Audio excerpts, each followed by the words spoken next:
Culture से हमें पढ़ना क्या क्या है। मैं बेसिक सिलेबस बताता हूँ, सिलेबस के बाद जो है फिर हम बात करते हैं कि हमें क्या पढ़ना है क्या नहीं पढ़ना है। ठीक है, तो मैं स्लाइड पे ले जा रहा हूँ आपको, स्लाइड में शेयर करता हूँ एक सेकंड, तो उससे आपको पता चलेगा कि कितना भारी पड़ सकता है आपको सिलेबस। सिलेबस में बहुत कुछ लिखा होगा, ठीक है, लेकिन सिलेबस में सब कुछ लिखने का मतलब ये नहीं है कि आपको सब कुछ पढ़ना है।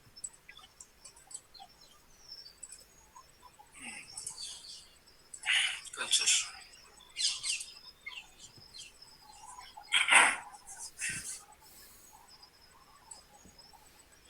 मैं कह रहा था कि हमें क्या पढ़नी है, उत्तराखंड की कला एवं संस्कृति पढ़नी है, कल्चर पढ़ना है। ठीक है, आर्ट एंड कल्चर की हम बात कर रहे हैं।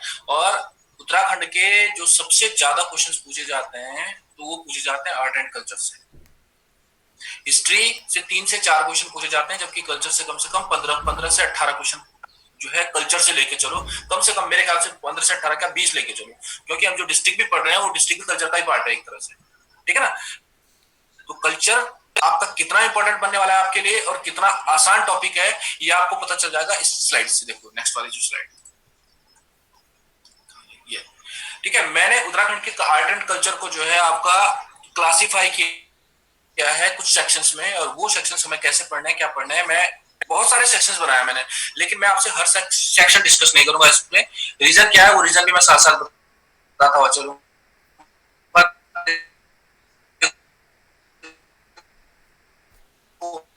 उत्तराखंड के आर्ट एंड कल्चर की अगर मैं बात करता हूं तो मैं करूंगा आपका फोक आर्ट और क्राफ्ट से, यानी लोक है आपका। ठीक है, तो लोक कला एवं लोक शिल्प यानी फोक आर्ट और क्राफ्ट में जो है बहुत सारी चीजें, आर्ट एंड क्राफ्ट में पूरी चित्रकारी आती है, वास्तुकला आती है, आर्किटेक्ट आता है, मंदिर निर्माण कला आती है, बहुत सारी चीजें आती हैं इसमें। तो पहला टॉपिक आपका ये होने वाला है। मंदिरों के बारे में हम 50 बार फोकस कर चुके हैं कि उत्तराखंड की मंदिर निर्माण की शैली नागर शैली और कौन सी शैली है, कत्यूरी शैली है। तो हम बार बार मंदिरों को देखते भी आ रहे हैं, उनके पिक्चर्स भी देखते आ रहे हैं। एक टॉपिक हमारा ये वाला होगा जिसके अंतर्गत हमें पढ़ना है। इसी के अंतर्गत जो है हम क्या पढ़ेंगे, आपका जैसे एपड़ का नाम सुना होगा, एपड़ ना भी सुना होगा तो रंगोली का नाम सुना होगा। रंगोली वही रंगोली जो आप क्या करते हो जब दीपावली होती है, होली होती है, खासकर दीपावली के टाइम पे आपने देखा होगा कि घर पे आप क्या करते हो, चौकी बनाते हो। कभी कोई शिव की चौकी बना देता है, कोई गणेश की चौकी बना देता है, या तरह तरह के अंकन कर देता है विश्वार लेके, चावल का आटा लेके। तो वो जो टॉपिक है आपका वो आएगा लोक कला और शिल्प कला के अंतर्गत। ठीक है, तो इसके अंतर्गत हम क्या पढ़ने वाले हैं, इसके अंतर्गत हम चित्रकला पढ़ने वाले हैं। और चित्रकला भी हम डिफाइन करेंगे कैसे कि एक जो है आपका प्रागैतिहासिक प्री प्रोटो हिस्टोरिकल जो आपका के पेंटिंग्स वगैरह थी उनके बारे में बात करेंगे। उसके बाद हम बीच वाले मिडवल सेक्शन पे आएंगे और आधुनिक काल पे आएंगे कि किस किस तरह से पेंटिंग्स में आपके चेंजेस आए। फिर आऊंगा मैं लोक शिल्प पे, जो आपका फोक क्या है, क्राफ्ट है आपका। लोक शिल्प पे यानी ऐपण की बात करूंगा, रंगोली की बात करूंगा, अल्पना जिसको हम कहते हैं उसकी बात करूंगा मैं। उसके साथ साथ जो है पौ की बात करूंगा।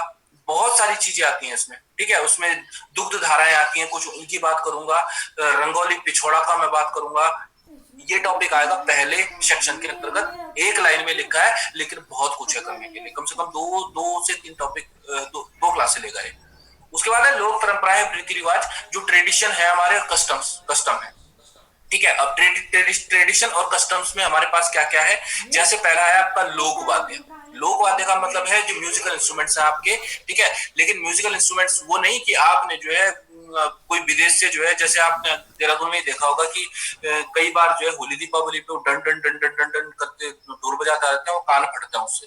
मैं उनकी बात बिल्कुल नहीं कर रहा हूँ, मैं उस ढोल की बात करूंगा, या मैं उस रणसिंगे की बात करूंगा, या फिर मैं उस बांसुरी की बात करूंगा जो गढ़वाल में बजाई जाती है, जिसका निर्माण ही गढ़वाली में ही हुआ था, गढ़वाल में हुआ था। ठीक है, मैं उसकी बात करूंगा। तो लोक वाद्य यानी फोक जो आपके म्यूजिकल इंस्ट्रूमेंट्स हैं मैं उनकी बात करूंगा। लोक गीत, आप सभी लोगों को पता है कि जब लोक वाद्य बजेगा तो लोक वाद्य बजने पे जो है आपके पैर थिरकने लगते हैं, तो कहीं ना कहीं आप गाने भी गाएंगे। जब गाने गाएंगे तो गाते हुए आपका डांस करने का मन भी करता है। तो यहीं से जो है फोक नृत्य निकलेगा, जो हमारा लोकल कल्चर को क्या करेगा, आपका प्रदर्शित करेगा, उसको प्रेजेंट करेगा। कुमाऊं को प्रेजेंट करेगा, गढ़वाल को प्रेजेंट करेगा।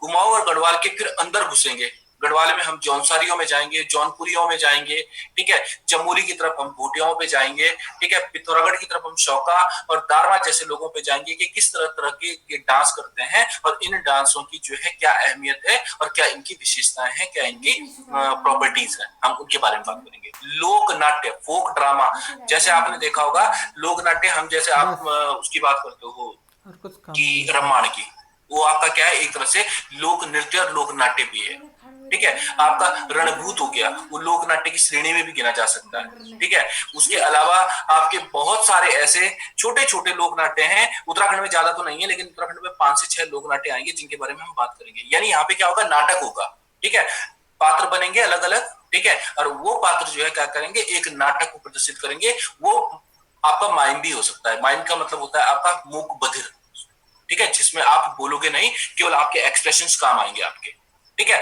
नेक्स्ट है आपका वेशभूषा और आभूषण, कस्टम्स, ठीक है, और ऑर्नामेंट्स। कस्टम यानी आपका जो लोकल वेशभूषा है वो किस तरह की है, ये मैं डिस्कस नहीं करूंगा आपसे। वेशभूषा, रीजन क्या है, आप सभी लोगों को पता है आप क्या पहनते हो, ठीक है, पैंट पहनते हो, शर्ट पहनते हो, कुर्ता पहनते हो, पजामा पहनते हो, ठीक है, ये तो आपका बेसिक हो गया। जो कस्टम्स वाली मैं बात कर रहा हूँ, वो कस्टम हमें जो फोकस करना होगा, वो कस्टम फोकस करना होगा मैं जौनसारी जनजातियों का, जौनसारी नहीं, जनजातियों का। तब उसमें जौनसारी भी आएगा, भूटिया भी आएगा, उसमें बाकी राज्य भी आएगा और थारू भी आएगा, इसमें सारी जनजाति आएंगी। तो जो हमें कस्टम्स की मैं बात कर रहा हूँ, यानी वेशभूषा की जो मैं बात कर रहा हूँ, वेशभूषा मैं उनकी डिस्कस करने वाला हूँ, आपकी नहीं करूंगा, आपकी नहीं करूंगा। आप सभी लोगों को पता है आप क्या पहनते हो। ऑर्नामेंट्स यानी आभूषण, ये बहुत इंपॉर्टेंट है आपका। आभूषण, सर से लेके पैर तक के आभूषण, कान के आभूषण, गले के आभूषण, ठीक है। उसके बाद जो है आप ये बाजुओं के आभूषण, कमर पे क्या बांधते हो, आपके नीचे पायजेब वगैरह पहनते हो आप, उस सारे आभूषणों को हमें क्या करना है, नोटिफाई करना है कि कौन सा आभूषण कहाँ पहना जाता है। यहाँ से जो डायरेक्ट क्वेश्चन बनता है आभूषणों से, ऑर्नामेंट से, वो डायरेक्ट बनता है कि ये पूछ लेगा आपसे कि बुलाक कहाँ पहनी जाती है, फुल्ली कहाँ पहनी जाती है, तगड़ी कौन सा आपका क्या है, आभूषण है, ऑर्नामेंट है, और कहाँ पहना जाता है। तो इस तरह के जो क्वेश्चंस आएंगे, इस तरह के क्वेश्चंस को हम क्या करेंगे, इसमें फोकस करेंगे। भाषा एवं बोली, भाषा आप सभी लोगों को पता है कि हमारी जो भाषा यानी लैंग्वेज है वो हिंदी ही है, ठीक है। हिंदी के साथ जो दूसरी लैंग्वेज है हमारी कौन सी, वो संस्कृत है। उत्तराखंड एक ऐसा राज्य है जिसमें 2 भाषाएं हैं, एक आपकी संस्कृत है और एक हिंदी है। पहली भाषा संस्कृत है हमारी और दूसरी राज्य भाषा हमारी संस्कृत है। लेकिन बोलियां जो कि बोली जाती हैं लेकिन लिखी नहीं जाती हैं, वो है आपकी कौन सी, गढ़वाली और कुमाऊनी। अब इस गढ़वाली और कुमाऊनी को क्या करूंगा, मैं एक्सप्लेन करूंगा कि गढ़वाल के क्षेत्र में कौन कौन सी गढ़वाली बोली जाती है और कुमाऊं के क्षेत्र में कौन कौन सी कुमाऊनी बोली जाती है। सौरियाली क्या होती है, श्रीनगरी क्या होती है, नागपुरिया क्या होती है, बहुत सारी आपकी गढ़वाली आएंगी, हम उन पे बात करेंगे, ठीक है। खान पान, ये खान पान भी मैं आपसे डिस्कस नहीं करने वाला हूँ। खान पान का मतलब है किस तरह का खाना पीना होता है आप लोगों का। कुछ चीजें बेसिक है जिनके बारे में बात करूंगा, जैसे आपने सुना होगा कि टिहरी, ठीक है, टिहरी की सिंगोड़ी बहुत फेमस हुआ करती थी, लेकिन टिहरी डूब गया तो अब सिंगोड़ी कहाँ की फेमस हो गई, अल्मोड़ा की फेमस हो गई। अल्मोड़ा की बाल मिठाई बहुत फेमस है आपकी, ठीक है, जो स्वीट्स होती है बाल मिठाई बहुत फेमस है, इसीलिए अल्मोड़ा को बाल मिठाई का घर भी कहा जाता है, ठीक है। उसके अलावा अरसे का नाम सुना होगा आपने। अरसे, जब लड़की ब्याही जाती है और लड़की जब अपने ससुराल जाती है तो अपने साथ क्या लेके जाती है, मिठाइयां लेके जाती है। तो उनमें जो हमारा ट्रेडिशनल जो आपकी मिठाई है, स्वीट है, वो क्या है, अरसा है।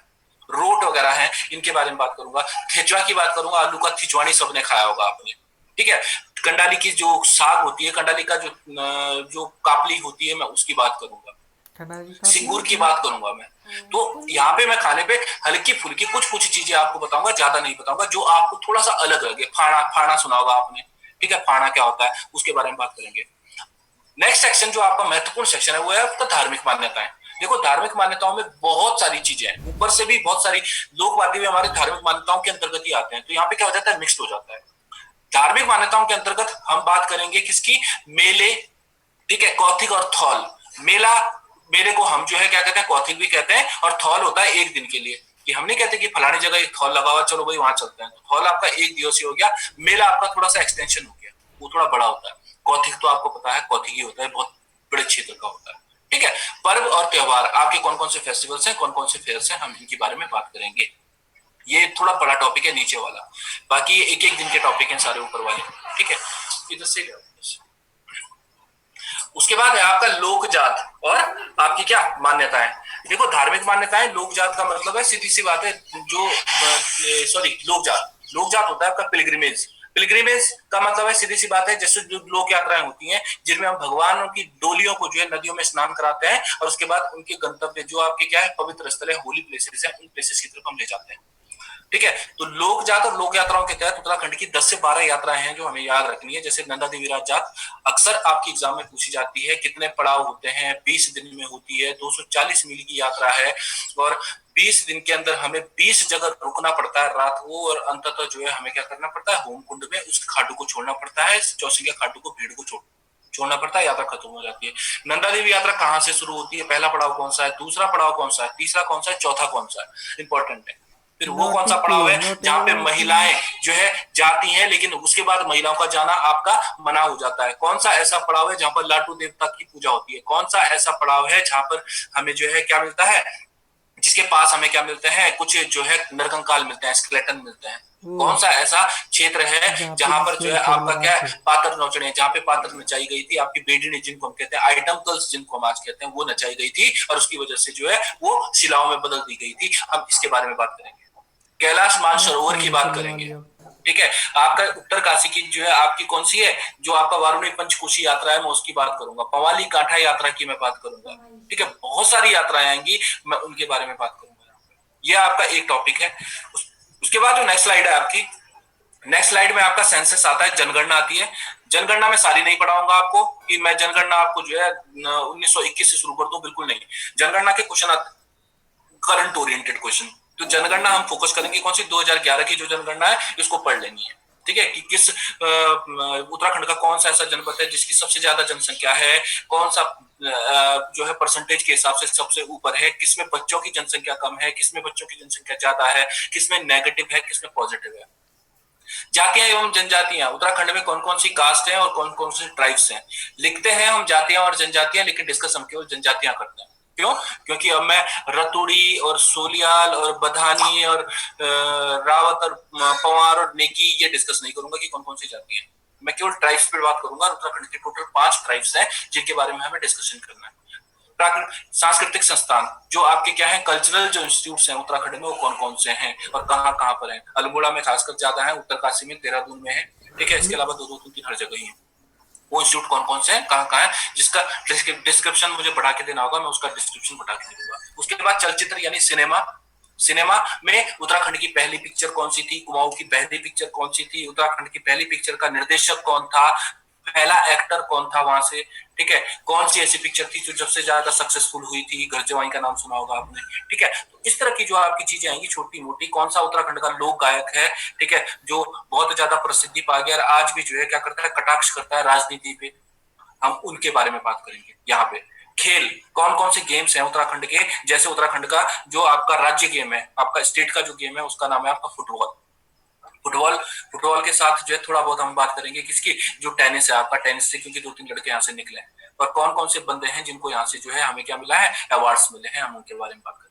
उसके बाद राज्य सरकार के द्वारा संस्कृति के ये जो आपका कल्चर है, कल्चर के डेवलपमेंट के लिए कौन कौन सी जो है स्कीम्स चलाई गई हैं, कौन कौन सी बातें की गई हैं, क्या क्या गवर्नमेंट ने किया, हम उसके बारे में देखेंगे, सबसे लास्ट में देखेंगे इस टॉपिक को। ठीक है, उसके बाद है प्रसिद्ध प्रसिद्ध आपके जो कवि हैं, यानी आपके जो ऑथर्स हैं, राइटर्स हैं, कवि यानी पोएट हैं, और उनका कंट्रीब्यूशन हमारी सोसाइटी के लिए, चाहे वो तब आपका हिंदी लिटरेचर को लेके हो चाहे फोक लिटरेचर को लेके हो। हिंदी लिटरेचर का मतलब है हिंदी साहित्य और फोक लिटरेचर का मतलब है आपका लोक साहित्य, यानी उत्तराखंड का जो लोकल साहित्य है, हम उसके बारे में बात करेंगे। प्रमुख पर्यटक स्थल मैंने लिखा जरूर है लेकिन मैं इसको कराऊंगा नहीं, क्यों? क्योंकि डिस्ट्रिक्ट वाइज हम सारे पर्यटक स्थल पढ़ रहे हैं। ठीक है, मिसलेनियस में थोड़ा बहुत जो सेक्शन हल्का फुल्का बच जाता है, 2-4 चीजें बचती हैं, मैं उसको डिस्कस कर लूंगा। तो देख लो, ये स्लाइड आपको बहुत बड़ी दिख रही होगी लेकिन ये एक ऐसी स्लाइड है जो आपके जीवन का आधार भी है, जिसको आप क्या कर रहे हो आज जो है जी भी रहे हो। ये आप घर से शुरू करते हो। ठीक है, किचन से शुरू करते हो आप। मैंने बताया आपको, ये पूछ लेता है राजमा के बारे में, ये पूछ लेता है आपका किसके बारे में, जखिया के बारे में, ये पूछ लेगा आपसे सेबों के बारे में। तो ये आपका किचन से संबंधित वो है कैसा किचन से रिलेटेड आपकी चीजें हैं, तो ये चीजें मुझे लगता नहीं कि मुझे इतनी ज्यादा मेहनत करनी पड़ेगी इसमें। मेहनत हमारी ज्यादा थी हिस्ट्री में, वो हिस्ट्री की मेहनत हम कर चुके हैं, बस उसको जितनी बार रिविजन कर सकते हो उतनी बार उसका रिविजन करो।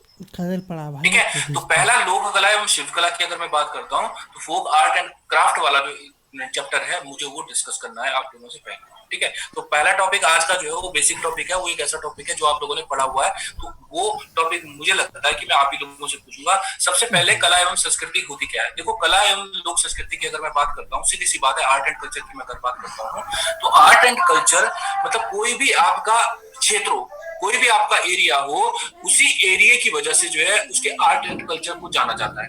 या देश हम ये कह देश सकते हैं देश। कि उत्तराखंड है, या आपका यूपी है, या हिमाचल है, या जम्मू कश्मीर है, कोई भी एरिया है, तो उसको अगर हम पहचान रहे हैं तो उसकी ज्योग्राफिकल जो लोकेशन है उसकी वजह से पहचान रहे हैं, या वहां पर जो आपका क्या है जो लोकल कल्चर है उसकी वजह से हम पहचान रहे हैं।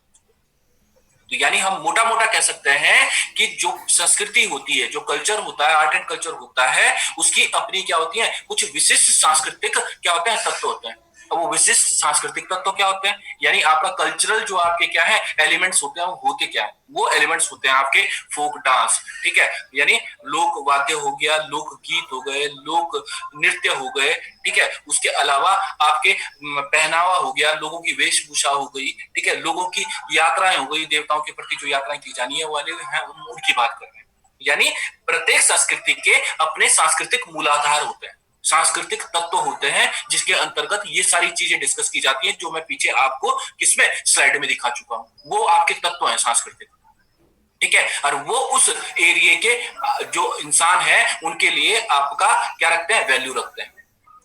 यानी किसी क्षेत्र की संस्कृति, किसी भी क्षेत्र की संस्कृति जो होती है, उस संस्कृति के जो सांस्कृतिक तत्व होते हैं वो उस पर्टिकुलर क्षेत्र की मानव जाति के लिए अमूल्य होते हैं, अतुल्य होते हैं, और उसी की वजह से उनकी पहचान की जाती है। उस कला और संस्कृति की वजह से उस आदमी की पहचान की जाती है।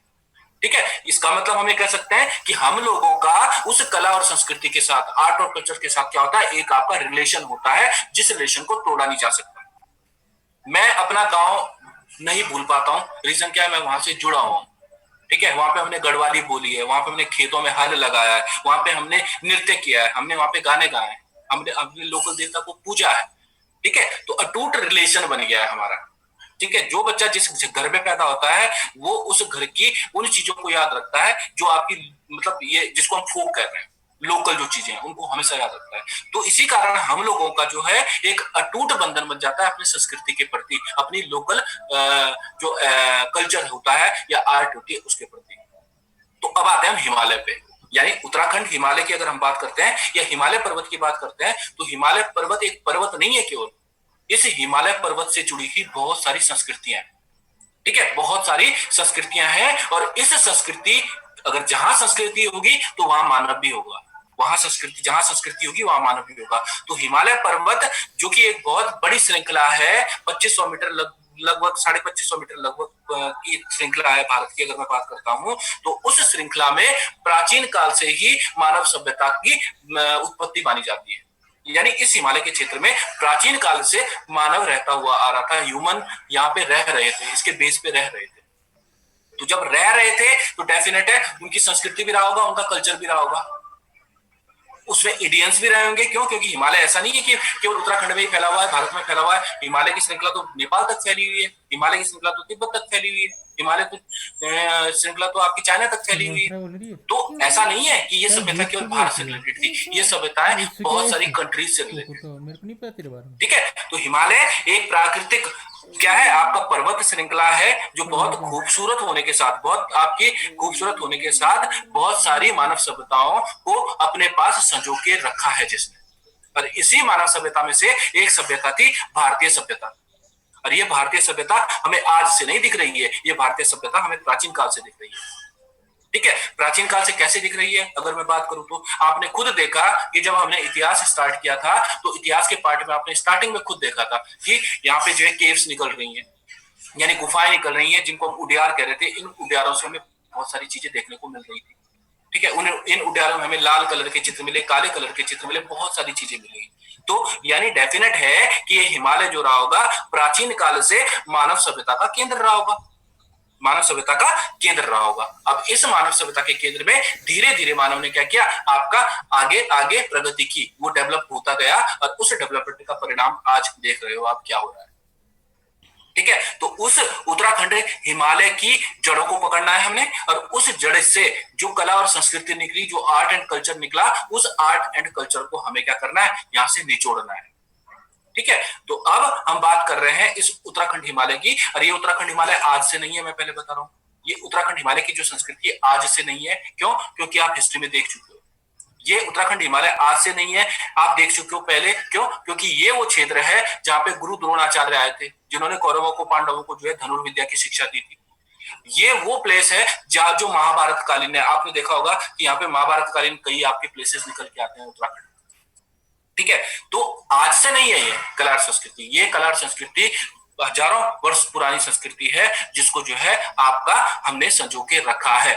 खासकर कुमाऊनी लोगों ने तो संजो के रखा है, हम भले ही भूल गए हो गढ़वाली लोग। ठीक है, तो ये जो स्लाइड है आपकी, ये जो डेफिनेशन लिखी है, इसमें डेफिनेशन बहुत इंपॉर्टेंट है आर्ट एंड कल्चर के लिए। इसका एक एक वर्ड बहुत इंपॉर्टेंट है, मैं पहले बता रहा हूँ, तो इसको थोड़ा सा याद कर लेना कि कला और संस्कृति का रोल है क्या, और कला और संस्कृति होती क्या। मतलब कला को जोड़ दो, संस्कृति को जोड़ दो मानव के साथ, और मानव का कला के साथ जो रिलेशन है वो अटूट रिलेशन है। जैसे हमारा माँ बाप के प्रति होता है, ठीक है, माँ बाप भी चले जाते हैं लेकिन कला और संस्कृति छोड़ के जाते हैं। ठीक है, तो ये आपको ध्यान रखना है। पहली ये आपकी वो स्लाइड थी जो मैं डिस्कस कर चुका हूं आपसे। अब आते हैं हम यहाँ पे प्रागैतिहासिक कालीन उसमें चित्रकला में। तो जो पहला टॉपिक है मेरा आज का, वो टॉपिक है मेरा, ये देखो, उत्तराखंड की कला संस्कृति का जो पहला है, लोक कला और शिल्प कला की मैं बात कर रहा हूँ। और लोक कला और शिल्प कला में जो पहला टॉपिक है मेरा, वो है चित्रकला, यानी आपका क्या, पेंटिंग्स। ठीक है, आपकी पेंटिंग्स की बात कर रहा हूं, और उसी पेंटिंग को मैं ला रहा हूं सबसे पहली स्लाइड में प्रागैतिहासिक गुफा चित्र के अनुसार, यानी प्रोटो हिस्टोरिकल जो आपके क्या है, केव पेंटिंग्स है, मैं उनकी बात कर रहा हूं। और वो आपकी बहुत सारी हैं, देखो इतनी सारी लिखी हैं, आप लोग सोचोगे कि पहले तो इतनी थी नहीं, अब कहां से आ गई। तो जो चीजें वहां से मिस हो जाती हैं, उन चीजों को हम यहाँ पे कवर करवा देते हैं। तो ये देख लो आप, पहला सेक्शन कि प्रागैतिहासिक चित्रकला का पहला पार्ट, प्रागैतिहासिक कालीन जो गुफा चित्र है, हमें उसको डिस्कस करना है। लाखोडियार, ये जितने भी आपके प्लेसेस लिखे हैं, सबसे पहले तो आपको इनके जनपद याद होने चाहिए, डिस्ट्रिक्ट याद होने चाहिए। मैं पहले भी बता चुका हूं, यहाँ से डिस्ट्रिक्ट बहुत इंपॉर्टेंट है।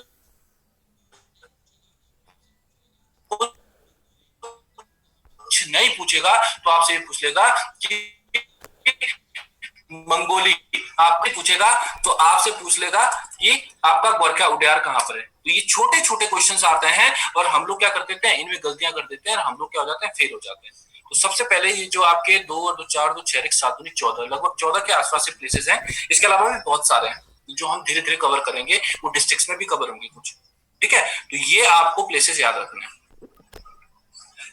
कौन कौन से बच्चे हैं जिन्होंने मेरे से हिस्ट्री का पहला पार्ट नहीं पढ़ा था, ये बता दो बस। पहला सेक्शन नहीं पढ़ा जिसने, सुशैन, सुशैन, और मैंने भी नहीं पढ़ा सर। कौन है? शुभम। अच्छा, और शुभम के अलावा पढ़ा तो मैंने भी नहीं पहला वाला। अदिति, किसी ने नहीं पढ़ा? तो पढ़ा क्या तुमने फिर? मेरे ख्याल से रश्मि रही होगी, और एक सौरभ, तुम ये क्या नाम है, बाकी लोगों ने पढ़े? काजल और Subhash? Yes sir. Yes sir, yes sir बोल रही हो तुम? तो यस सर से मैं आता हूँ। अब सीधा रुको, मैं एक स्लाइड दिखाता हूँ आपको। इसमें डाली तो थी मैंने स्लाइड कहीं,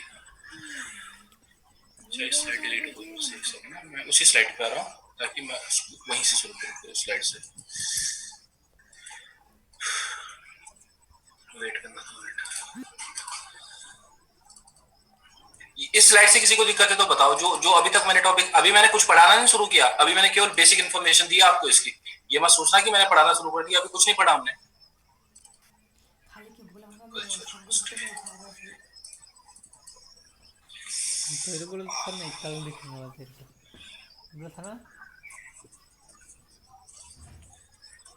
देखो ये वो स्लाइड थी पिछली जो हमने बात की थी, जिस स्लाइड की, ये वो स्लाइड है जिसकी मैंने बात की थी। ठीक है, पिछली बार हमने जो पढ़ा था उत्तराखंड का, जब इतिहास पढ़ा था हमने, तो इतिहास में हमने प्रागैतिहासिक कालीन इतिहास पढ़ा था।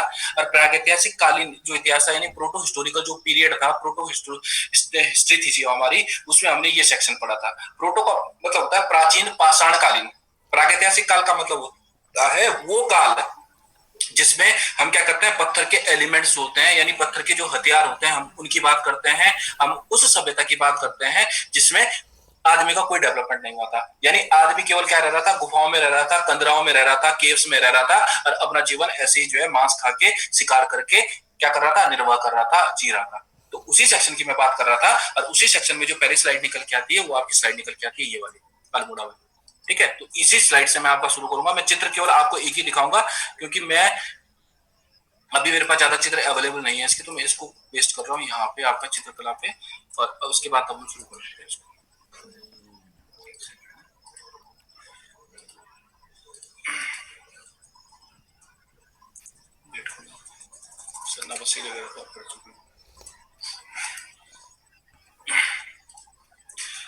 तो यहाँ पे जो है मेरे पास कुछ होनहार बच्चे हैं, जैसे आपके पास एक काजल है और एक सुभाष है। तो मैं काजल से शुरू करूंगा। पहला प्लेस लिखा है मैंने, प्रागैतिहासिक चित्रकला का लाखों उद्यान। लाखों उद्यान के बारे में आप क्या जानते हो, जल्दी। सर लाखों उद्यान अल्मोड़ा में स्थित है। हाँ, ये तो पहली स्लाइड में लिखा है। हाँ, और सर 1963 में डॉक्टर MP जोशी ने मतलब इसको खोजा था, सोयाल नदी के तट पर। इसका आकार नागफनी आकार का है, और इसमें तीन इस सेल्स में तीन रंग मिलते हैं, सफेद, काला और लाल। और सर इसमें मतलब 6 मनुष्यों को एक जानवर के पीछे करते हुए दिखाया, मतलब चित्र दिखाया गया है। अच्छा, हर इतना ही याद, इतना ही याद है या इतना ही देखा कॉपी में है? शायद नहीं, कॉपी में नहीं देखी। सुभाष सही बोल रही है? कॉपी देखी इसने, नहीं देखी? No sir. चलो ठीक है। तो देखो, जैसे इसने बताया, काफी कुछ इसने बता दिया है इसमें, और 2-3 चीजें जो छूट गई हैं वो मैं आपको बाद में बताता हूँ। ठीक है, देखो पहले आप इस स्लाइड को याद करो कि इस स्लाइड में कौन कौन से प्लेसेस हैं, ये प्लेसेस हैं क्या। ठीक है, तो पहली देखो, आपको एक मैं पिक्चर दिखा रहा हूँ। ये पिक्चर है आपकी अल्मोड़ा के लाखों उद्यान की। ठीक है, और इस लाखों उद्यान के अल्मोड़ा के जो चित्र है, अगर आप इसको जूम करके देखते हो इस लाखों उद्यान को, तो आपको नजर आएगा इस लाखों उद्यान में इसमें जो कलर है वो कलर कौन सा है, आपका लाल कलर। एक सेकंड, इतना याद है और ये भी याद है। तो जो जनरली कलर दिख रहा है आपको, इसमें लाल कलर के चित्र दिख रहे हैं, लेकिन ऐसा नहीं है कि इसमें केवल लाल ही कलर है, इसमें 3 कलरों का प्रयोग किया गया है। जो चित्र मेरे पे अवेलेबल थे मैंने आपको दिखा दिए। तो अब सोचो कि ये वो दौर है जब, जिसको हम क्या कहते हैं, प्रागैतिहासिक दौर कह रहे हैं, यानी मानव सभ्यता के उदय का दौर कह रहे हैं, जब मानव सभ्यता आई होगी और उसने इस धरती पर रहना शुरू किया होगा। तो डेफिनेट है उत्तराखंड के क्षेत्र में अगर ये गुफाएं हमें मिल रही हैं, तो उत्तराखंड की जो संस्कृति है, उत्तराखंड का जो मानव है वो बहुत पुराना मानव था। ठीक है, प्राचीन काल में जब मानव के पास कोई साधन नहीं था, आपने एक पिक्चर देखी होगी पीके, देखिए पीके, और पीके में जब वो क्या है आपका उतरता है अपने हेलीकॉप्टर, जो उसका जो भी उसकी जो हेलीकॉप्टर समझ लो, या जो भी वो थी जो यूएफओ जो था आपका, उससे उतरता है, तो आपने देखा होगा बिना कपड़े के रहता है वो। ठीक है, बिना कपड़े के रहता है, बस केवल देखता रहता है और कुछ नहीं करता है, यानी उसको बोलने का ज्ञान भी नहीं था, उसको भाषा का भी ज्ञान नहीं था। तो यही मानव था जो जिसकी उत्पत्ति हुई और उसको बोलने का ज्ञान नहीं था, उसको अपनी जो चीजें थी, सपोज मैं अरविंद से कुछ कहना चाह रहा हूँ, अरविंद मेरे से कुछ कहना चाह रहा हूँ, लेकिन हमें भाषा का ज्ञान नहीं था, तो अब एक दूसरे को एक्सप्रेस करना था, और उस एक्सप्रेशन के लिए हमने चुना किसको, इन गुफाओं को, इन कंदराओं को, इन केव्स को। तो अब क्या करना है, अगर हमें डांस करना है तो डांस करने के लिए क्या कर दिए, आपके चित्र बना दिए। शिकार करने जाना है तो शिकार करने के लिए क्या कर दिया, चित्र बना दिए। तो जो पेंट होते थे वो नेचुरल पेंट होते थे, जैसे आपके फ्रूट्स वगैरह होते हैं, फ्रूट्स वगैरह को निचोड़ के, ठीक है, या बाकी चीजें, जंगलों में बहुत सारी चीजें मिलती हैं जो आपकी क्या होती है, परमानेंट होती है, पत्थरों से खरोच के इन्होंने क्या कर दिया, चित्र बनाने शुरू कर दिए मानव सभ्यता के। तो यहाँ पे उत्तराखंड में अगर मैं बात करता हूँ, तो शैलाश्रव की खोज में जो पहली शायद खोज निकल के आती है वो आपकी लाखों उद्यान निकल के आती है, और ये है अल्मोड़ा जनपद में। अब इस लाखों उद्यान में है क्या, सबसे बड़ी बात, ये लाखों उद्यान खोजा किसने था, ये लाखों उद्यान खोजा था डॉक्टर MP जोशी ने। ठीक है। डॉक्टर एमपी जोशी जो कि अल्मोड़ा के क्षेत्र में आपके काम कर रहे थे, इस डॉक्टर एमपी जोशी के द्वारा खोजी गई थी 1963/1967। ध्यान रखना है, दो डेटे आपको याद रखनी है, एक 1963 याद रखोगे, एक 1967 याद रखोगे। ये चीजें मैं पढ़ा चुका हूं आप लोगों को, मैं दोबारा पढ़ा रहा हूं, तो ये दोबारा भूलना मत। इस टॉपिक पे अगर हमारा आज का दिन खराब हो रहा है तो इसका मतलब ये है कि आप लोगों को ये अब किताब खोलने की जरूरत नहीं होनी चाहिए इसके लिए, ठीक है। तो लाखू उड्यार आपका खोजा गया था, ये गुफा आपकी खोजी गई थी, ये केव खोजी गई थी 1963 में, 1963 में एमपी जोशी के द्वारा, ठीक है। और एमपी जोशी ने जब इस शैलाश्रय को खोजा तो इस शैलाश्रय में आपके बहुत सारी चीजें निकल गए। अब वो चीजें क्या थी उसके बारे में बाद में बात करेंगे। पहली बात ये है कहां, ये है अल्मोड़ा जनपद, और अल्मोड़ा जनपद का अल्मोड़ा शहर, और अल्मोड़ा शहर के पास एक आगे जाके जो एक प्लेस पड़ता है, इसका नाम ही लाखू उड्यार है, ठीक है। और इस लाखू उड्यार की अगर मैं स्थिति की बात करता हूं तो ये बसा है एक नदी के किनारे जिसका नाम है सुयाल, ठीक है। तो ध्यान रखो, अल्मोड़ा जो कि आपका एक गुफा है, प्राचीन गुफा है, ये प्राचीन गुफा अल्मोड़ा जनपद के अंतर्गत सुयाल नदी के किनारे स्थित आपकी एक केव है। सुयाल नदी से लगी हुई एक कंदरा है, एक गुफा है, हाँ जाओ, एक उड्यार, ठीक है। और इस उड्यार में आपके 3 कलरों का प्रयोग करता है। कितने कलर? 3 कलर्स का प्रयोग किया गया है, सफेद, लाल, इसको गेरुआ भी कह सकते हो आप, ठीक है, गेरुआ, और काला। तो सफेद, लाल और काले रंग का प्रयोग किया गया है इस लाखू उड्यार में। आपके 3 रंग हो गए। अब इस लाखू उड्यार में और है क्या? इस लाखू उड्यार में और है, आपका दिख रहा होगा आपको, देखो 1 2 3 4 5 6 7 लोग देख रहे हैं, एक दूसरे का हाथ पकड़े हुए हैं, ठीक है। बाकी के जो चित्र है उसमें क्लियर नहीं है, कई जगह आपको 4 दिखेंगे, कई जगह आपको 3 दिखेंगे। तो यहाँ पे जनरली क्या है, एक ग्रुप में, प्राचीन काल में जानवरों से डरते थे ये लोग जब, तो ये ग्रुप बना के चलते थे। तो ये दिख रहे हैं आपके ग्रुप, ठीक है। तो ये जो लाखू उड्यार आपका शैलाश्रय है, इस लाखू उड्यार की अगर मैं बात करता हूं तो ये लाखू उड्यार उत्तराखंड के अल्मोड़ा जनपद में आपका सुयाल नदी के तट पर स्थित आपकी एक महत्वपूर्ण गुफा है जो नागफनी के आकार की है। नागफनी का मतलब ऊपर की तरफ इसका सेक्शन जो है नाग का जैसा फन होता है वैसे आपका खुला हुआ है। तो नागफनी के आकार की आपकी क्या है, एक श्रृंखला है, एक गुफा है, और इस गुफा में 3 रंगों का प्रयोग हुआ है। 3 रंगों का प्रयोग होने के बाद मैं बोलता हूं इसमें कि इस गुफा में जो व्यक्ति दिखाए गए हैं वो क्या करते हैं, नृत्य करते हुए दिखाए गए। यानी अगर मैं आपसे थीम बोल दूं कि इस गुफा की थीम क्या है या इस गुफा का विषय क्या है, तो वो है आपका सामूहिक नृत्य, यानी आपका क्या है, ग्रुप डांस जिसको हम कहते हैं। ग्रुप डांस करते हुए लोगों को यहाँ पे दिखाया गया है। और इस ग्रुप डांस में हम अगर देखते हैं और बारीकी से इसको देखते हैं तो एक तरफ आपके जो है 34 व्यक्ति दिखाई देते हैं, 34 व्यक्ति दिखाई देते हैं, और एक तरफ जो है 28 व्यक्ति दिखाई देते हैं। यानी 2 नर्तक मंडलियां हैं इसमें, 2 ग्रुप हैं नाचने वालों के। एक ग्रुप में 28 लोग दिखाई देते हैं और एक में 34 लोग दिखाई देते हैं, 34 लोग दिखाई देते हैं, 28 और 34। लेकिन वर्तमान में कई लोग मिट गए हैं क्योंकि कलर है आपका, कलर धीरे धीरे क्या हो रहा है, धुंधला पड़ रहा है। तो जब खोजी गई थी उस टाइम 28 और 34 लोग दिखाई देते थे। इसमें थीम क्या थी, सामूहिक नृत्य थी। ये क्वेश्चन पूछा गया है आपका, ठीक है। दूसरा, इस गुफा का जो सबसे महत्वपूर्ण सेक्शन है वो सेक्शन है कितने लोगों को, 6 लोगों को आपका एक जानवर का पीछा करते हुए दिखाना। यानी यहाँ पे क्या है, 6 लोग दिखाए गए हैं। अगर लिंक टूटेगी, लिंक से अंदर आना है, ठीक है। 6 लोग दिखाए गए हैं और 6 लोग क्या कर रहे हैं, एक जानवर का पीछा कर रहे हैं, यानी जानवर का शिकार कर रहे हैं, ठीक है, उसका जो है आखेट कर रहे हैं। ये आपको ध्यान रखना है। तो ये क्वेश्चन पूछा गया एग्जाम में कि किस गुफा में जो है 6 लोगों को एक जानवर का पीछा करते हुए दिखाया गया है, वो आपका कौन सा है, आपका लाखू उड्यार है। इसके अलावा इस लाखू उड्यार में कई सारी चीजें हैं, जैसे आपका डेली रूटीन का जो आपका वर्क होता है उसको भी दिखाया गया है। जानवरों को चराते हुए दिखाया गया है, जानवरों को जो है आपका क्या है, मारते हुए दिखाया गया है, जानवरों का शिकार करते हुए दिखाया गया है। यह है आपका लाखू उड्यार जो उत्तराखंड की सबसे महत्वपूर्ण शैल चित्र है, ठीक है, और अक्सर एग्जाम में पूछी जाती है। उसके बाद आता है नेक्स्ट सेक्शन जो आपका लोथाप। लोथाप के पास मेरे पास चित्र नहीं है, लेकिन लोथाप की अगर मैं बात करता हूं तो ये भी आपका सुयाल नदी से लगा हुआ एक आपका क्या है, आपका केव पेंटिंग है।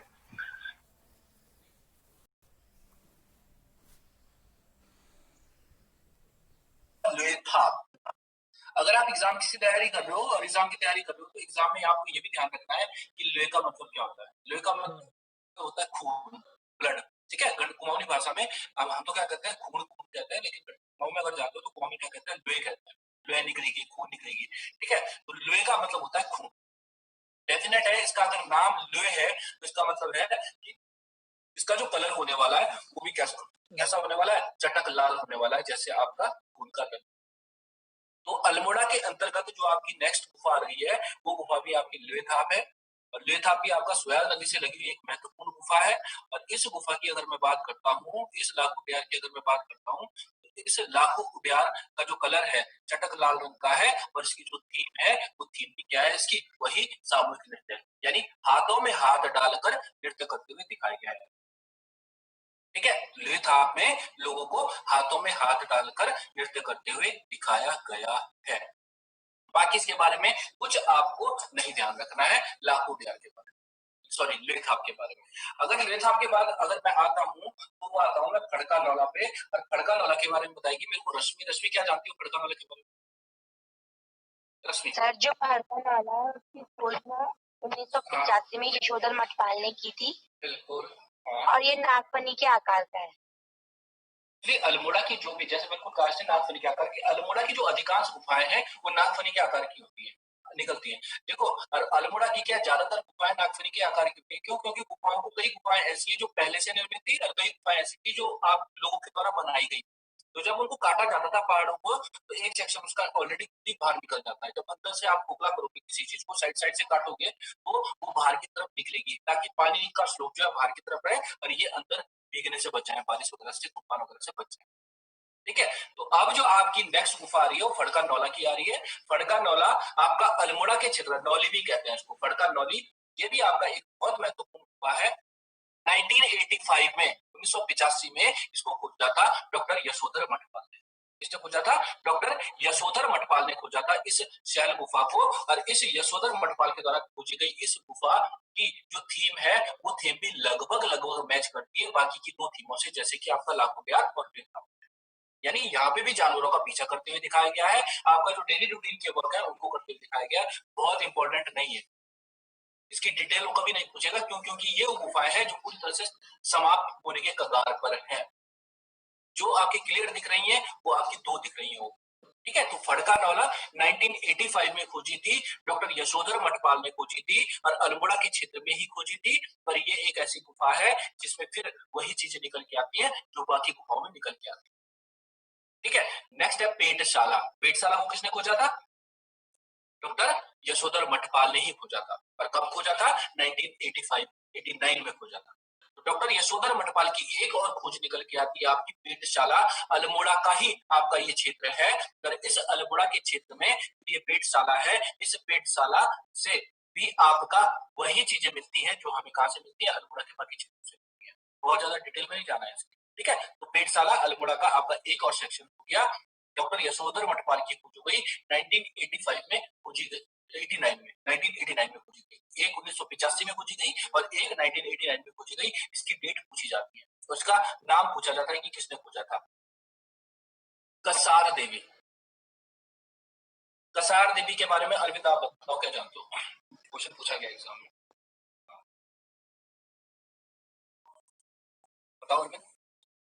बता दो ना सर, कश्यप चोटी पर ऐसा ही है। हाँ ठीक है, ये अपनी चुंबकीय शक्ति के लिए विश्वविख्यात है। हाँ, तो दो और प्लेस ये और यहाँ बता पे सकते हो? कोई और बता सकते हो? कोई और प्लेस बता सकते हो जिसमें आपकी ये चुंबकीय शक्ति है, मैग्नेटिक जो पता है, आपकी। अजीब अजीब से नाम बताए थे सर आपने, तो क्या नाम है? रश्मि बताया, रश्मि कौन कौन से? सर, पेरू का मांचू पिच्चू और इंग्लैंड का स्टेन हेड। ठीक है, तो अब मैं बात कर रहा हूँ किसकी? कसार देवी की। कसार देवी एक्चुअली कसार गांव है। ठीक है, कसार क्या है? गांव है, अल्मोड़ा के पास आपका एक गांव है कसार गांव। और इस कसार गांव की अगर मैं बात करता हूँ तो ये कसार गांव है आपका कश्यप चोटी। कश्यप आपके एक ऋषि हुआ करते थे, उसने तपस्या की थी वहां पे, तो उसका चोटी का नाम पड़ गया कश्यप चोटी। तो ये कसार देवी आपकी लोकल देवी है, अल्मोड़ा की स्थानीय देवी है और इसमें है कश्यप चोटी पर स्थित है। ये क्वेश्चन पूछा गया है कि कसार देवी मंदिर किस चोटी पर स्थित है? कसार देवी मंदिर कश्यप चोटी पर स्थित आपका एक बहुत। अब इस कसार देवी के बारे में और क्या हमें पता है? ये कसार कसार देवी का जो क्षेत्र है, कसार गांव का जो क्षेत्र है, ये आज से नहीं है, बहुत प्राचीन काल से। पहली बात जो चुंबकीय शक्तियां वो तो है, वो लास्ट में बताता हूँ। उसके बाद की मैं बात बताता हूँ कि ये कसार गांव या कसार क्षेत्र वो क्षेत्र है जो स्वामी विवेकानंद की तपस्थली भी रही है। स्वामी विवेकानंद जब जब अल्मोड़ा आए, ठीक है, आपके 1890 से 1900 के बीच में कई बार इस कसार गांव में आए और कई बार इसने विवेकानंद ने इस कसार गांव में क्या किया था, तप किया, तपस्या की थी, ये आपको ध्यान रखना है। ठीक है, तो कहीं ना कहीं किसकी स्थली रही है, ये तपस्थली रही है, स्वामी विवेकानंद की तपस्थली रही है। उसके अलावा अगर मैं बात करता हूँ तो आपने एक मूवी देखी होगी देवानंद की, हरे रामा हरे कृष्णा, जिसमें वो भगत जी सुरपा सुरपा पीते रहते हैं, नशा करते रहते हैं। ठीक है, तो वहीं से आपका एक आंदोलन निकल के आता है जिसको कहते हैं हिप्पी आंदोलन। तो 1960-70 के दशक में आपका एक आंदोलन हुआ था, हिप्पी आंदोलन। और वो हिप्पी आंदोलन यानी हिप्पी होते हैं आपके जो चाइनीज होते हैं, आपके जो तिब्बत, हिप्पी आंदोलन का केंद्र भी रहा है आपका ये कसार देवी का क्षेत्र। दो चीजें आपकी निकल के आ गई, एक आपका स्वामी विवेकानंद निकल के आ गया, एक हिप्पी आंदोलन निकल के आ गया। कसार, अगर मैं किसकी बात करता हूँ, विवेकानंद की बात करता हूँ, तो 1890 से 1900 के बीच में कई बार यहाँ पे क्षेत्र पे आया। और हिप्पी आंदोलन की बात करता हूँ तो 1960-70 का जो दशक था वो हिप्पी आंदोलन का दशक था, हिप्पी आंदोलन का केंद्र भी रहा है। अब इस कसार देवी के क्षेत्र से आपको और क्या मिला है? इस कसार देवी के क्षेत्र की अगर मैं बात करता हूँ तो ये कसार देवी का क्षेत्र ऐसा क्षेत्र है जहां से हमें कई आपके पाषाणकालीन मूर्तियां प्राप्त, क्या मिली है, कई पाषाणकालीन मूर्तियां प्राप्त हुई है, ये आपको ध्यान रखना है। उसके अलावा ये वो क्षेत्र है, कसार देवी का क्षेत्र है जहां पर आपकी चुंबकीय शक्तियां मौजूद है, मैग्नेटिक आपकी जो पावर्स होती है वो आपकी महसूस की गई है। और ऐसे वर्ड में कुछ ही प्लेस है आपका, जैसा पेरू का माचू पिच्चू। ठीक है, ये मैं अल्मोड़ा जनपद में जब आऊंगा ना तब मैं आपको दोबारा करूंगा। कौन सा है आपका पेरू का माचू पिच्चू, और कहाँ का, ब्रिटेन का, इंग्लैंड का है आपका स्टोन हेंग। ठीक है, ये तो ऐसे प्लेसेस हैं जहाँ पे चुंबकीय शक्तियां मौजूद है और वर्तमान में आपके साइंटिस्ट क्या कर रहे हैं, आपका काम कर रहे हैं, ये भी आपको ध्यान। नेक्स्ट अगर मैं आता हूँ तो वो है आपका फल सीमा। अल्मोड़ा का एक और देश है फल सीमा, और इस फल सीमा से भी हमें जो है कई प्रागैतिहासिककालीन शैल चित्र मिले हैं। इंपॉर्टेंट है, लेकिन क्यों इंपॉर्टेंट है, इसलिए इंपॉर्टेंट है क्योंकि ये जो क्षेत्र है ये एक फल मंडी के तौर पे भी विकसित हुआ है। ठीक है, तो ये अगर सवाल पूछा जाए आपसे, ये डायरेक्ट सवाल पूछेगा आपसे, वो ये सवाल पूछेगा कि जो आपका ये है फल सीमा है, वो फल सीमा जो है कौन से डिस्ट्रिक्ट में स्थित है, तो ये फल सीमा स्थित है आपका किसमें, अल्मोड़ा जनपद में स्थित है। ठीक है, बाकी अगर इस फल सीमा की मैं बात करता हूँ तो इस फल सीमा में जो महत्वपूर्ण चीज मिली है, वो महत्वपूर्ण चीज मिली है, एक मानवाकृति मिली है यहाँ पे। ठीक है, एक नहीं कहीं मिली है, जिसमें व्यक्ति क्या है, आपका ध्यान, योग ध्यान मुद्रा में बैठा हुआ है। ठीक है, तो ये आपका फल सीमा जो है, यहाँ पे मानव की योग ध्यान मुद्रा में और नृत्य मुद्रा में कुछ मूर्तियां मिली है हमें इस फल सीमा से। तो दो क्वेश्चन बन गए आपके कि अल्मोड़ा फल सीमा किस डिस्ट्रिक्ट में स्थित है, पहला अल्मोड़ा डिस्ट्रिक्ट में स्थित है। दूसरा, फल सीमा से हमें क्या प्राप्त हुआ है, फल सीमा से हमें योग मुद्रा में, ठीक है, और यानी ध्यान मुद्रा में बंदा जो है पैर पे बाल्टी मार के बैठा हुआ, इस तरह की आपकी मुद्राएं दिखाई देती है, पत्थर की मूर्तियां दिखाई देती है, और साथ में क्या है आपका बाकी जो चीजें दिखाई देती है वो दिखाई देती है नृत्य, यानी व्यक्ति को नृत्य करते हुए दिखाया दिया है। तो अल्मोड़ा के क्षेत्र से जो भी चीजें हमें मिलती है, नृत्य का उसमें कॉमन पार्ट है। क्योंकि कुमाऊनी लोग जो है आपके कल्चर के बहुत नजदीक है। आपने देखा होगा होली दीपावली बड़े धूमधाम से मनाते हैं, हफ्ते 10 दिन पहले इनकी होली शुरू हो जाती है, 10 दिन पहले होली शुरू, खड़ी होली, बैठी होली, ठीक है, और इस तरह से जो है होलियां मनाते हैं। तो ये लोग जो है कल्चर के निकट है, तो नृत्य हर जगह दिखेगा यहाँ पे, चाहे वो लाखोटियान हो, चाहे वो द्वेथाप हो, चाहे खड़का नौला हो, पिंडसेना हो, ठीक है, और फलसीमा हो, हर जगह आपको नृत्य आपका प्रारंभिक आपका इनका पॉइंट बनने वाला है। नेक्स्ट है आपका हटवाल घोड़ा। अगर मैं इस हटवाल घोड़े की बात करता हूँ तो ये हटवाल घोड़ा जो है आपका बहुत महत्वपूर्ण क्षेत्र है अल्मोड़ा का ही, और यहाँ पे हमें दो तीन चीजें मिली है। एक्चुअली हमें क्या मिला है, यहाँ पे एक जो है वो मिली है, क्या इसका एक स्टैचू मिला है। ठीक है, वो स्टैचू जो मिला है उसमें जो है क्या है, वृषभ जो होता है आपका, वृषभ को क्या बोलेंगे अरविंद, बुल, बुल ना, बुल, ठीक है, एक बुल मिला, हाँ बुल मिला है, एक बुल की आकृति मिली है एक गुफा में, उसके साथ साथ जो है कई कप्पास के निशान मिले हैं इस हटवाल घोड़ा से।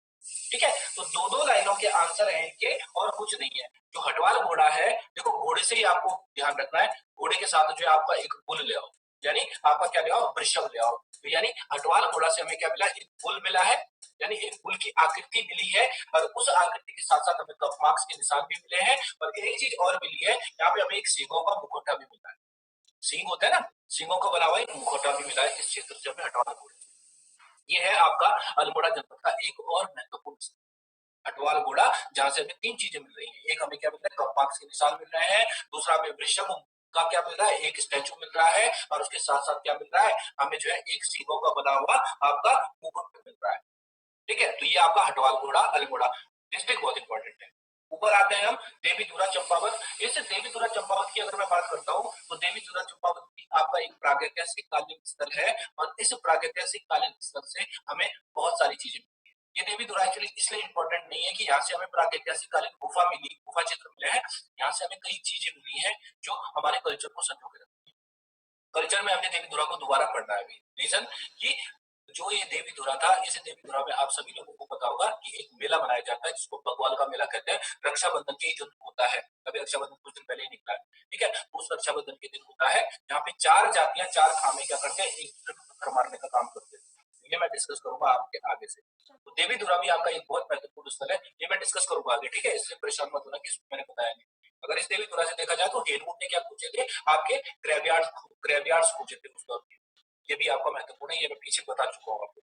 मंगोली, मंगोली फिर नैनीताल का एक और महत्वपूर्ण क्षेत्र निकल के आता है, और इस मंगोली की अगर मैं बात करता हूँ, तो इस मंगोली से हमें जो है धूसर चित्रित जो मृत भांड है आपके, वो मिले हैं। धूसर चित्रित मृत भांड के साथ एक यहाँ पे हमें गुफा मिली है, जहाँ पे जो है हमें फिर उस गुफा में जो है एक घोड़े की पीठ जैसी आकृति दिखाई दी, घोड़ी नहीं सॉरी, पुल जैसी आकृति दिखाई देती है। ठीक है, तो मंगोली आपका नैनीताल में स्थित है। बहुत इंपॉर्टेंट नहीं है कि यहाँ से हमें क्या मिला है।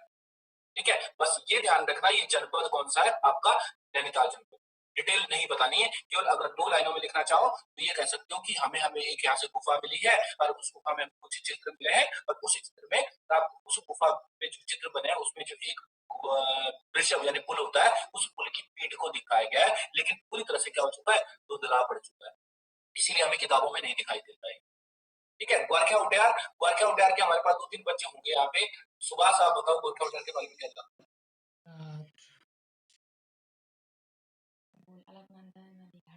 सुभाष कुमार जी लाइन में हो, बताओ। कुछ खास याद नहीं है इसके बारे में। क्यों, क्योंकि हम उसी क्षेत्र से रहने वाले हैं। राहुल, राहुल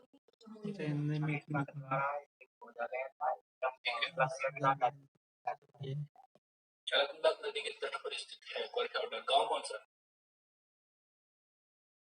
जानते हो? पहले लड़के से मैंने क्यों पूछा था, क्यों, क्योंकि उनके गाँव का नाम डुगरी है ना, फिर भी पता नहीं भले वो तुम्हारा गाँव नहीं है, डुगरी जहाँ से मिली है, लेकिन गाँव का नाम डुगरी है।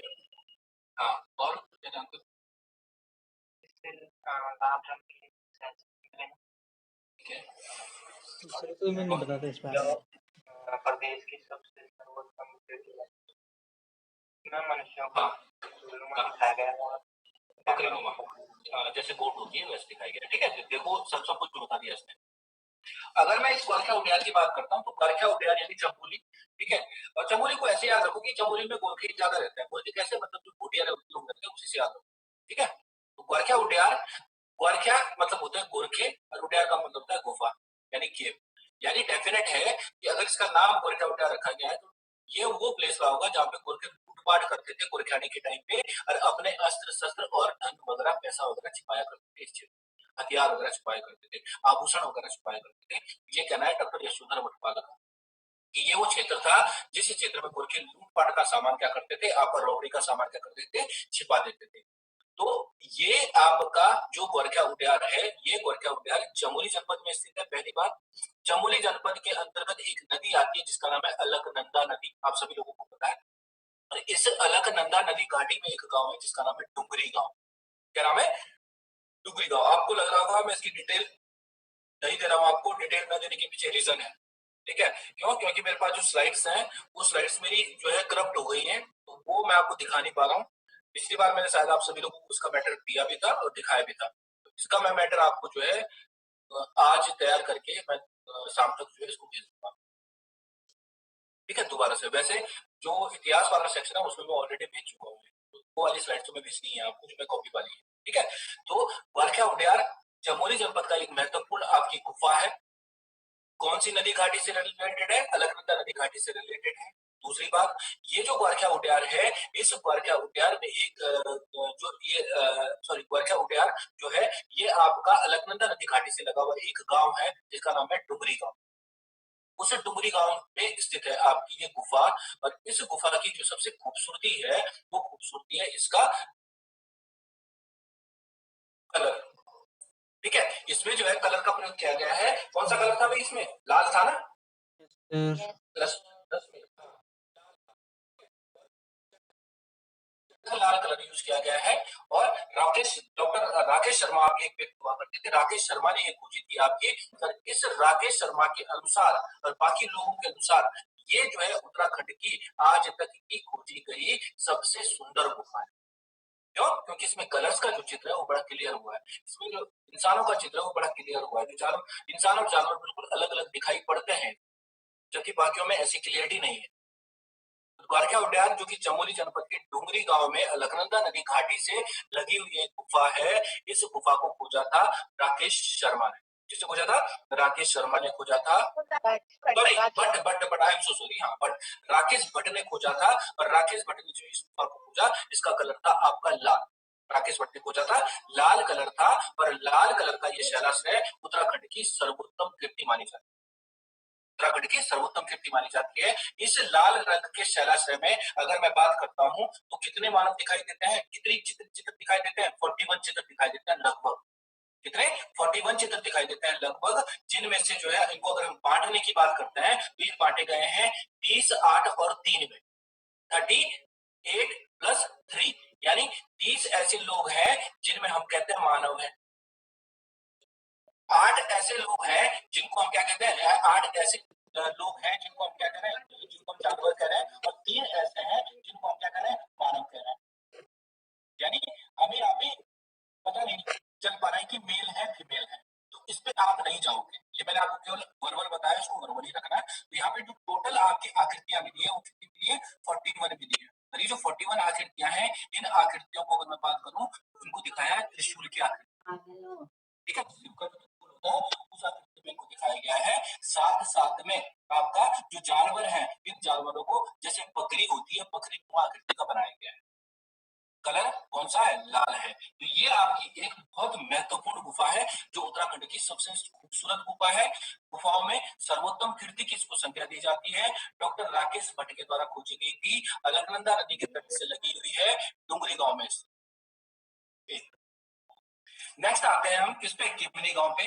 किमिनी गांव ये है आपका फिर चमोली जनपद में। और किमिनी गांव की अगर मैं बात करता हूँ तो ये किमिनी गांव आपका लगा हुआ है पिंडर नदी घाटी से।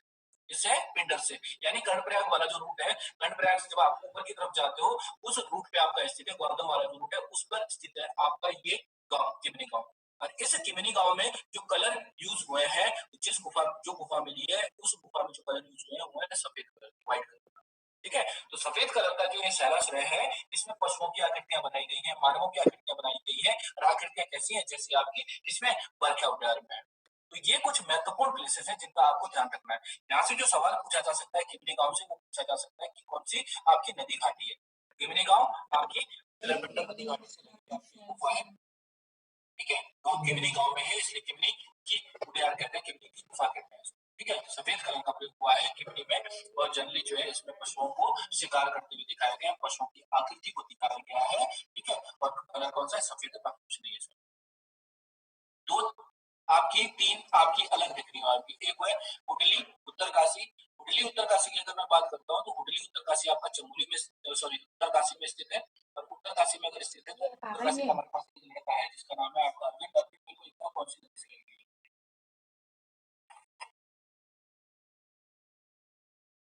बताओ, यमुना से है या फिर आपका उससे है? क्या नाम है उसका? कौन सी हो? कमल।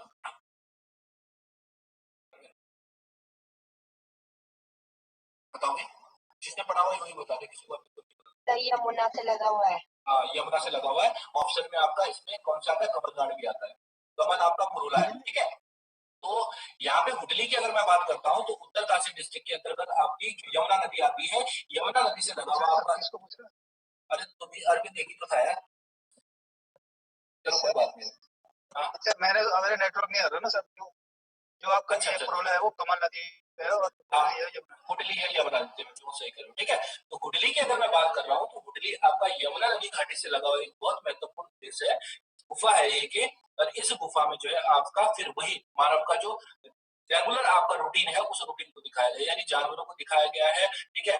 और साथ साथ में जो है आपको मानवों को दिखाया गया है, लेकिन इसका कलर जो है आपका कलर कौन सा है, आपका ब्लू कलर, नीले कलर के रंगों का प्रयोग किया गया है इस उसमें हुडली में ठीक है। तो ये चीजें मैं आपको ऑलरेडी बता चुका हूँ। हुडली वाले हुडली के चित्र नहीं मिल पाते हैं, बाकी के चित्र नहीं मिल पाते हमें, देन इसके तो मिल जाएंगे किमिनी के, लेकिन हुडली के नहीं मिल पाते ठीक है। हुडली उत्तरकाशी की कौन सी नदी को, यमुना नदी को, यही पूछा जाता है। एक कलर पूछा जाता है कि कौन से कलर का हुआ है, कलर कौन सा है आपका। ठडुंगा आपका फिर किमिनी इसी हुडली के पास स्थित आपकी एक बहुत महत्वपूर्ण गुफा है। एक्चुअली एक ही प्लेस है, एक ही प्लेस के आसपास आपकी स्थित है ठडुंगा। इसके बारे में भी ज्यादा डिटेल नहीं, वही डिटेल है इसके बारे में ठीक है ठडुंगा की। लेकिन यहाँ पे कलर कौन सा है, काला काला है, लेकिन इसको याद मत करना, केवल इसका प्लेस याद रखो क्योंकि इतना इंपॉर्टेंट है नहीं है ठडुंगा। बाकी मेहरू, अगर मेहरू उद्यान की मैं बात करता हूँ तो ये मेहरू उद्यान पश्चिम में रामगंगा घाटी से लगा हुआ आपका एक प्लेस है। और ये मेहरू उद्यान जो है इसमें अल्मोड़ा जनपद और चमोली जनपद की सीमा पर स्थित है ठीक है मेहरू उद्यान। और ये भी आपका एक प्रागैतिहासिक गुफा है जिसके बारे में आपको पता होना। बाकी कोई में अंदर घुसने की जरूरत नहीं है, मैं इस टॉपिक को हाँ हाँ ये हुडली गुफा में हाँ ये क्या कहते हैं, संकलिपि में भी तो कुछ लिखा हुआ है, आपने बताया है यार हुडली में संकलिपि तो नहीं बोला होगा मैंने, वो मैंने आपको उत्तरकाशी में बताया। विश्वनाथ मंदिर में जो आपका त्रिशूल लेख है, उस त्रिशूल लेख में संकलिपि के और ब्राह्मी लिपि के लेख, उसके संकलिपि के उत्तर ब्राह्मी लिपि के लेख लिखे हुए हैं। यहाँ पे लेख नहीं मिलेंगे आपको, मैंने बता दिया ना, ये वो सभ्यता है जिसको लिखना नहीं आता है, ये वो सभ्यता है जिसको पढ़ना नहीं आता है, ये वो सभ्यता है जिसको बोलना नहीं आता है। इस सभ्यता को केवल क्या आता है, चित्रकारी आती है, पेंटिंग आती है, शिकार करना आता है, बाकी कुछ नहीं आता है ठीक है। तो ठडुंगा और हुडली आपके वो प्लेस हैं जहाँ पे आपको केवल चित्र मिल रहे हैं, बस बाकी कुछ नहीं मिल रहा है। ये जितने भी क्षेत्र हैं आपको सब कुछ चित्र मिल रहे हैं, ये आपको ध्यान रखना है ठीक है। तो ये थी आपकी प्रागैतिहासिक गुफाएं, चित्र। और यहाँ से अब आगे वाला सेक्शन आता हूँ, तो आगे वाला सेक्शन आपका अब आएगा मल्लाराम का परिवार और जैतू और माणू। तो उस सेक्शन को मैं आज डिस्कस नहीं कर रहा हूँ, और आज डिस्कस करता हूँ आपका चमोली डिस्ट्रिक्ट खत्म कर रहा है ठीक है। एक्चुअली मैं ये सोच के पढ़ा रहा था आपको कि मुझे आज चमोली खत्म करना था, मैं चमोली पे ही आ रहा हूँ आपको, क्योंकि चमोली में 3-4 आपकी चीजें बहुत महत्वपूर्ण बची हुई है जिसको मुझे खत्म। एक सेकंड